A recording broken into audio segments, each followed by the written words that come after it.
Well, thank you everyone for coming out this beautiful spring morning. My name is Aidan Cashin. I'm a Senior Research Fellow at Neuroscience Research Australia and a Conjoint Senior Lecturer at the School of Health Sciences, UNSW. I'm also the Chair of the UNSW Health Systems Research Theme, Early and Mid-Career Committee. And it's an absolute pleasure to welcome you to this seminar this morning on successful grants with consumer involvement. This seminar aims to bring consumer involvement to the forefront of the research pipeline.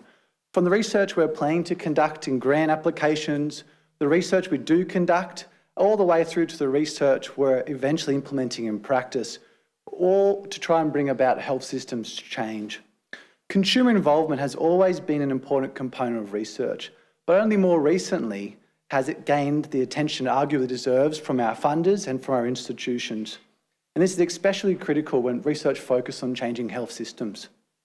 In today's seminar, we hope to provide some practical tips for successful consumer involvement and aim to showcase some exemplar case studies of how consumer involvement can be optimised in health systems research, as well as grant applications, and we'll place an emphasis on our very own health systems research funding opportunities.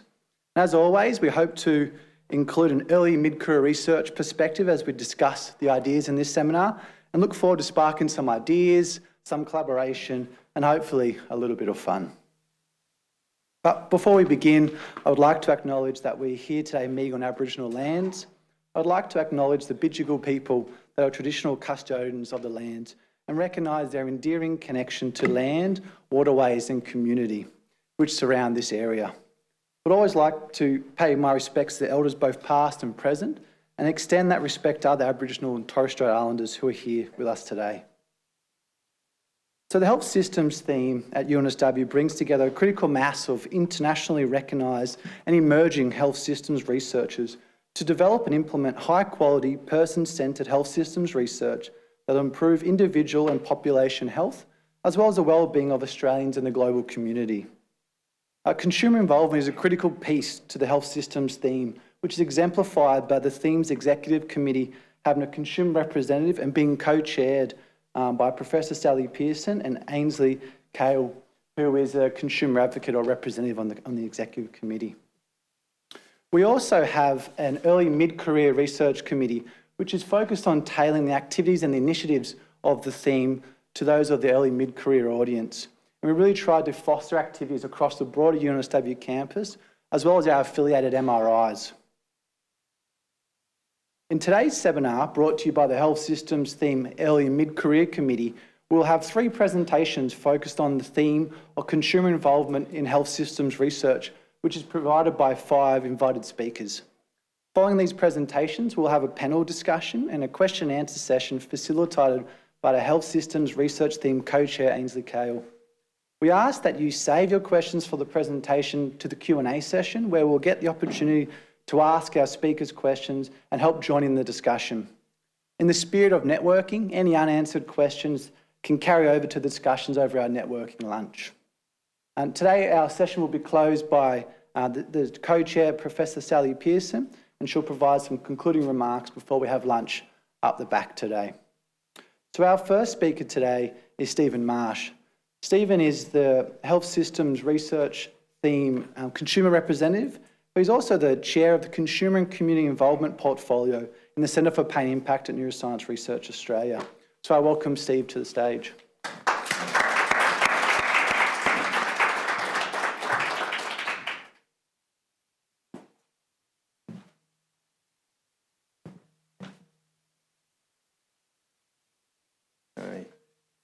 Thanks for that, and thanks for the introduction, and great to see so many people here, and quite a few familiar faces, which is good. Whoops, hang on, I wasn't going to do that. Before I get into the slides, I just wanted to let you know that we're going to be sending out a 1-page flyer after this to everybody in the room, so that you're going to get basically a cheat sheet on all the points that I'm going to cover off in here. So no snapping pictures of me. Okay. I just wanted to start off by going through a couple of definitions. One is, what is consumer and community involvement? I mean, it's communities and consumers working in partnership with researchers right from the start of the project, all the way through, looking at priorities, having an active role in the process. And everyone would be familiar with the research circle, which shows that community members need to be involved in every part of that research cycle. Now, what is not consumer and community involvement? Involvement is not participation in research. So if your participants are not consumers, they're the people that you're going to gather data from for your projects. And nor it is engagement, and this is probably the one that gets mixed up the most, is engagement is where the community is provided information about research from the researchers. It's a one-way conversation, so it's just telling them about their research. It's not having them get involved in it because the research is already done. Okay. 2 big tips to start the show with. Preferably, there should be a chief investigator on the projects that looks after the needs of the community, consumers and end users. We recently reviewed some grants for some NHNRC HSR research, and I'm allowed to use acronyms here, even though I'm a consumer and I shouldn't be. And it was compulsory. The guidelines basically stated that you needed to have a chief investigator looking after the consumers on there. So it's becoming part of the guidelines. And the second big tip is to include a separate section on community and consumer involvement in the application, preferably towards the front, he says with a smiley face. And it focuses the strength of the application. Oops, what's gone wrong here?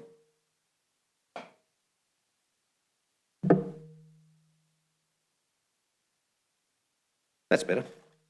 My piece of paper said on the wrong thing. And the other thing is that I think I might have read somewhere that the NHMRC is advocating that you do put it all in a separate section of 3 or 4 pages. So that's something to focus on. Right, so now I'll move on to the tips. These are the list of things that you really need to include into your consumer and community involvement. You've got to describe what the Chief Investors Gate is going to be doing, how they're going to be looking after consumers. A couple of examples, putting together a lay summary in the application form, and which is an expression of interest you'll send out to consumers who might want to be involved in the project. And something you might not think of, but having the consumers have a safe and comfortable working environment for them, because they might be someone who has some back pain and can't sit down on an average chair. And you need to cover off how the consumer and community involvement will be integrated into the project governance. Just a couple of examples. How often you'll be meeting with consumers. Another is how will the consumers be involved in the regular project meeting with the researchers, so that you can show that you've thought about, so they're going to be involved in all parts of the research. How the program will be established. How are you going to recruit your consumers? Also, another example is, will there be any partnerships with some consumer organisations? So you need to describe where you're going to get the consumers from.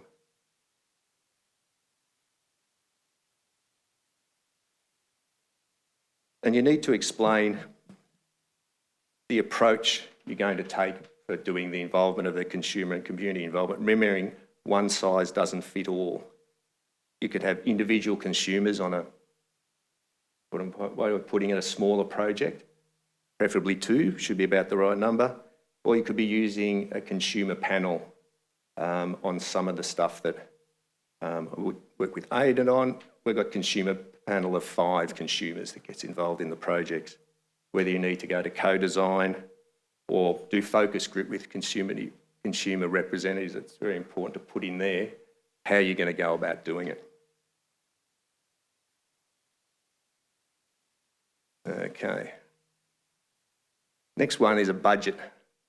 Your consumers should be paid. So you need to actually put in your budget how you're going to cover off paying for the consumers. I mean, it could be an hourly rate, it could be a gift card. And it's important also that some consumers might decide they just want to do it in kind, either because they feel they just want to give back, or I've heard situations where it might interfere with their pension if they're getting extra cash. So just got to think about that. And note that Health Consumers New South Wales has on their website a remuneration and reimbursement guide. That link to that website will be in the flyer that we're going to send out. Next one.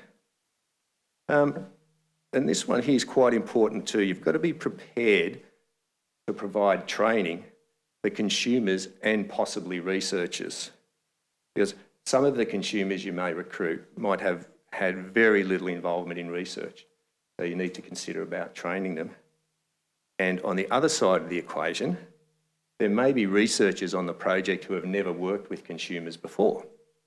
And you've got to be prepared to be able to offer them training as well. And once again, Consumers New South Wales comes to the rescue.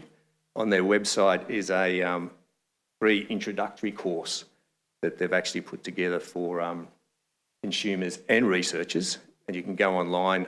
I think all you have to do is sign up to getting their newsletter, and they'll let you do that for nothing. And there are a number of courses after that if you want to get into it a little bit deeper within your groups. But I don't think they're free.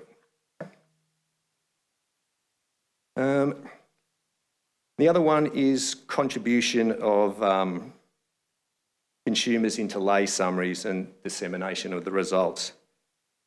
It's very important that consumers be part of the dissemination project, because in that way you're highlighting their value and highlighting their importance of the valuable input that they've actually put together for the project. And last, but by no means least, consumers are in research because they are really passionate about doing it and contributing to the positive impact for communities and end users. So with that, a consumer will look, when you give them a bit of a summary of or look at the research project, they're going to be looking for a viable plan to get that research to the next stage. Remember the circle? Plan again and do it again, or get it in to be translated into practice. That's all I have in the presentation. Are we out of time? All right, well, we're saving questions till later. All right, well, that's me. Thank you for your time today, and we'll see you in the networking session.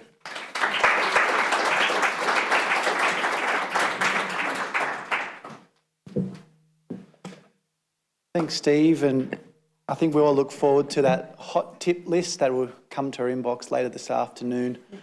I particularly like the idea of the integration of consumers throughout the research cycle, and particularly putting them to the forefront of our chief investigator list and being involved in project governance. So we look forward to that. Thanks, Steve.